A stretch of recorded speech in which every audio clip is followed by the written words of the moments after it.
Actually, from today henceforth, I'm the chief opposition leader. You won't believe what is happening in Kenyan politics right now.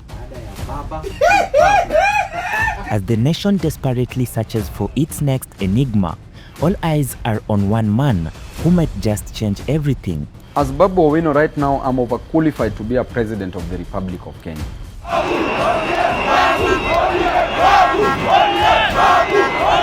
Something extraordinary is unfolding in the heart of the Kenyan politics, a seismic shift that has left political analysts scrambling, party loyalists confused, and an entire nation watching with bated breath. The name on everyone's lips is Babu Owino. Nimepigana na nimepigania mzee wetu baba. Takaja jaipigia baba kura. Mimi nimekuwa nikikufa na babangu. The Embakasi East Member of Parliament has suddenly found himself thrust into the national spotlight, not just as another politician, but as the potential successors to one of the Kenya's most iconic political figures.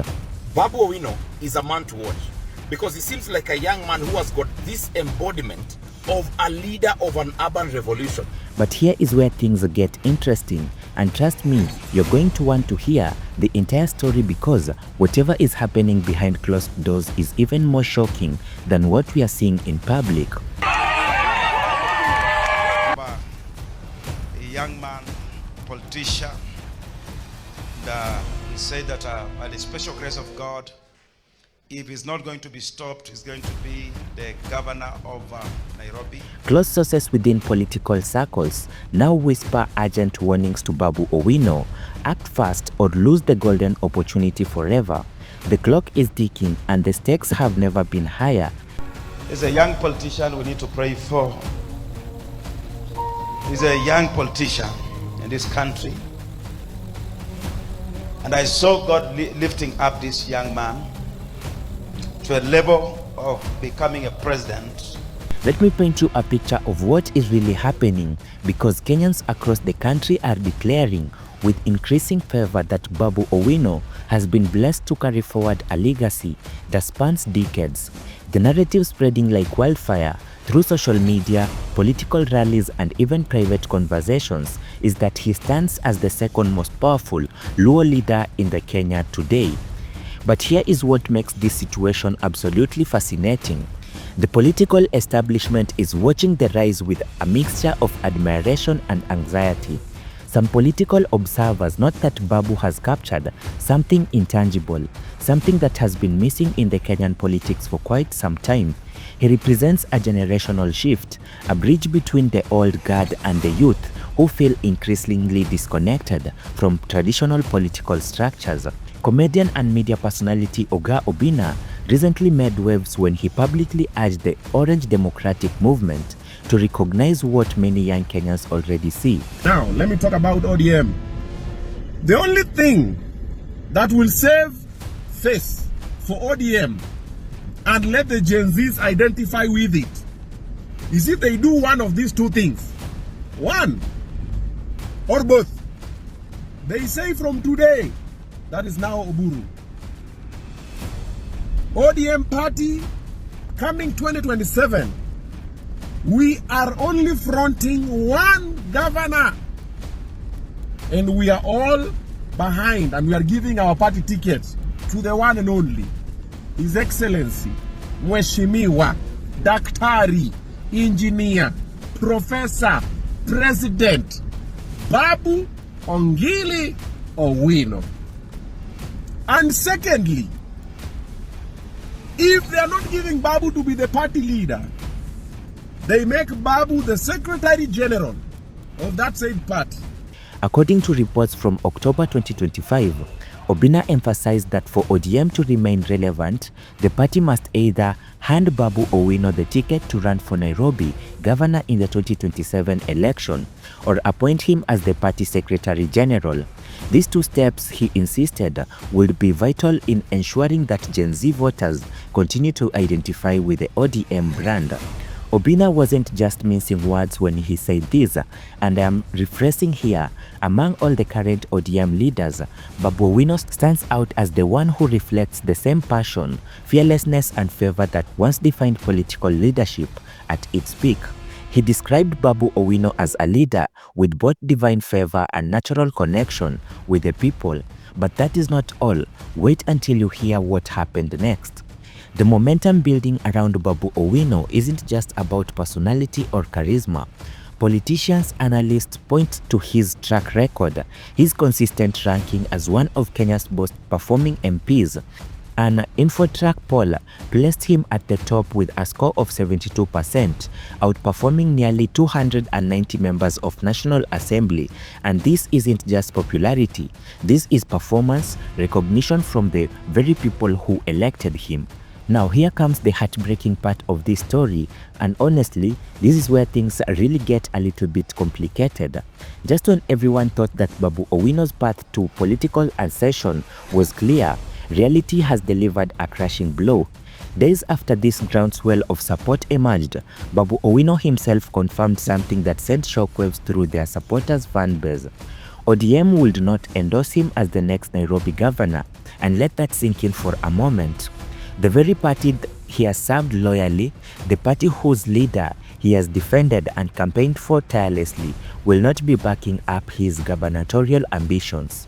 In interviews conducted as recently as September of 2025, Babu Owino acknowledged this painful truth with remarkable candor. Speaking on Kameme TV, he stated clearly that he is sure he will not get the ODM ticket to vie for Nairobi governor in 2027. Noting that Governor Johnson Sakaja was endorsed at Bomas during a significant party event. But here is where Babu Owino's character really shines through. Despite this disappointment, he has affirmed his continued respect for the ODM leadership, referring to his political mentor as his godfather, while nothing that his future remains guided by the faith. The maturity displayed in handling this rejection has only endeared him further to many Kenyans who see him a leader who can rise above personal disappointment. The rejection raises profound questions about party loyalty versus individual ambitions, about generational change versus political continuity. Babu Owino expressed frustration over being sidelined within the party, citing recent political developments as evidence of shifting loyalties. When certain endorsements happened, he noted it showed that his presence in the party was no longer valued in the way it once was. He defended his loyalty to ODM with passion, recalling his detention during anti-government protests and his unwavering support through thick and thin. These were not just words, they were backed by actions that put his freedom and safety at risk. And this is a man who stood in the fire when it mattered most. Political commenters watching this unfold can't help but draw parallels to historical political succession battles in Kenya. The year 1995 saw similar tensions when party leadership transitions created bitter divisions. Are we witnessing history repeating itself? Only time is going to tell. But hold on, because this is where the story takes even an absolutely unexpected turn. Close sources speaking on condition of anonymity are now suggesting something that would have seemed impossible just months ago. Babu Owino might receive support from the governorship of Nairobi from President William Ruto himself. And yes, you heard me right. The same William Ruto whose government Babu Owino has criticized, the same administration he was detained for protesting against, might now become his political benefactor. But before you think this is a political betrayal, understand the calculated strategy at play here. The speculation isn't just idle gossip. There's a method to this potential political alliance, and it's all about the numbers game. Heading into the 2027 election, President William Ruto's team is reportedly looking at ways to secure votes from the Luo community, traditionally an opposition stronghold. What better way to this than offering strategic support to one of the community's most popular young leaders? The rumors suggest two possible scenarios. First, full support for Babu Owino's governorship bid in Nairobi. Second, and this is equally intriguing, a cabinet secretary position in the Ruto administration. Imagine that Babu Owino as a CS, bringing his energy and advocacy directly into the heart of the government. In February 2025, Babu Owino himself opened this door, albeit with conditions. During a televised interview, he stated that he would be open to joining President Ruto's cabinet, but only if the president publicly commits to making education free from primary through tertiary level. This wasn't a casual statement, it was a policy-driven negotiation position. He explained that the only condition under which he could take a CS education position in Ruto's government would be if education became free at all levels. But the complexity doesn't end here. Political analysts now warn that such a move would be fraught with risks. Would Babu Owino's supporters see these pragmatic politics or as a betrayal of the opposition principles? Will President Ruto best accept a former fierce critic into their fold? These questions remain unanswered, but the mere possibility has set tongues wiggling across the political spectrum. Adding another layer to this intricate political chess game, polls conducted in March of 2025 by the Center for African Progress showed that Babu Owino leading the Nairobi gubernatorial race with 38% support. Former Dagoretti South MP Dennis Waweru came in second with a 31%, while incumbent Governor Johnson Sakaja trailed significantly at just 14%. These numbers make Babu Owino an attractive proposition for any political camp looking to secure Nairobi.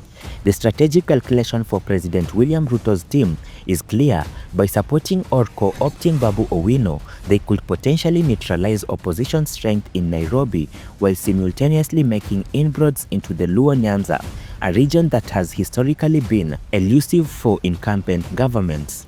It's a high-stakes gamble that could reshape Kenya's political landscape. But we need to zoom out and understand the bigger picture here, because what is happening with Babu Owino isn't happening in isolation. This is a part of a larger succession question that has gripped Luo Nyanza politics. Political observation note that Luo community's political identity has long been synonymous with the Odinga family legacy. For decades, this leadership provided unity, direction, and national political influence. But times are changing, and with that change comes both opportunity and uncertainty. Recent political developments have exposed cracks in this traditional power structure. Political decisions that seem to prioritize broad coalitions over grassroots sentiments have stirred dissatisfaction among younger, more radical elementary of the community. The generational pressure for the renewal is undeniable. So where does this leave us now? Where does this leave Babu Owino? And more importantly, where does this leave Kenyan politics as we hurtle towards the 2027 election? Babu has made his intentions crystal clear. In a July 2025 interview with Daily Nation, he confirmed that he will contest the Nairobi gubernatorial seat with or without ODM hacking. This isn't bravado, it's a strategic clarity. He's prepared to go it alone, even as an independent candidate if it is necessary, because he believes the citizens, and not party machinery, ultimately decides elections. His respect for ODM leadership remains intact, but he is no longer waiting for institutional blessing. He told reporters, and I quote loosely, "I know that ODM may not give me the ticket, but it does not matter because I know it's the citizens who vote." This is political maturity, meeting entrepreneurial spirit, a recognition that in modern Kenya politics, grassroots support can sometimes trump party structures.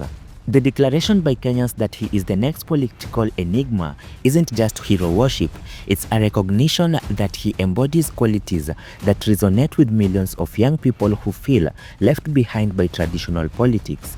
His journey from Nyalenda slums in Kisumu to the national stage, from the student activist to one of Kenya's top most ranked MPs, is a testament to what determination and authentic connection with people can achieve.